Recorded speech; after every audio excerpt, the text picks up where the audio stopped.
Al via stamani i funerali di Papa Francesco a Piazza San Pietro. Le esequie del pontefice sono state celebrate dal cardinale Giovanni Battista Re.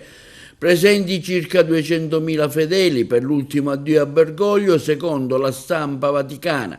Subito dopo i funerali ci sarà un corteo funebre a Passo d'Uomo verso la Basilica di Santa Maggiore, dove sarà sepolto il pontefice per la tumulazione della salma. Per la cerimonia funebre presenti 980 fra cardinali, vescovi e sacerdoti. Sul sagrato anche il presidente degli Stati Uniti Donald Trump, Giorgia Meloni e il presidente Mattarella con le delegazioni dei capi di Stato. Presente anche Zelensky e Macron, attesa per l'inizio del conclave per scoprire chi sarà il successore di Bergoglio.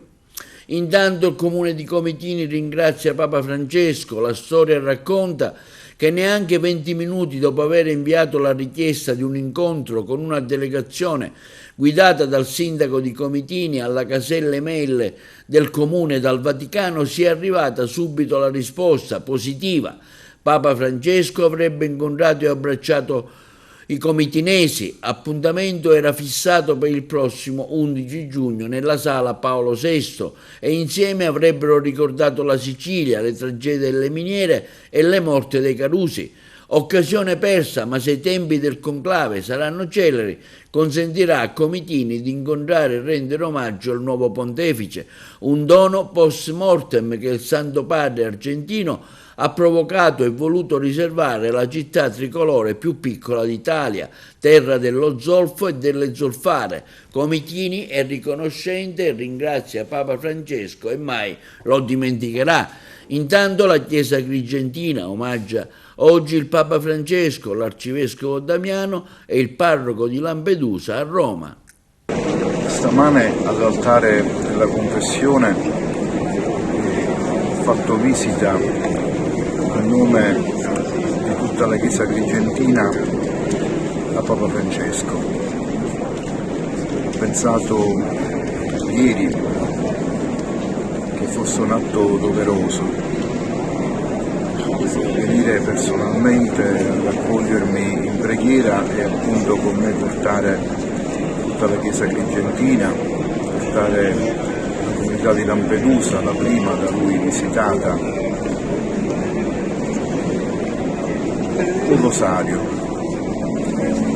il rosario della risurrezione, per ringraziare Dio di questa guida che ci ha riservato in questi anni e per essere grati a Papa Francesco per come ha saputo toccare il cuore di tanti uomini, di tante donne, di tanti fedeli, ma anche diversamente fedeli. E l'afflusso che c'è in questa basilica è la risposta silenziosa ma efficace.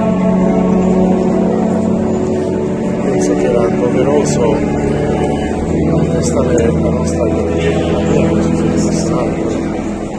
a Papa Francesco per quello che è stato, per la vicinanza che ci ha manifestato non solo durante la visita a Lampedusa ma anche nel tempo poi a seguire.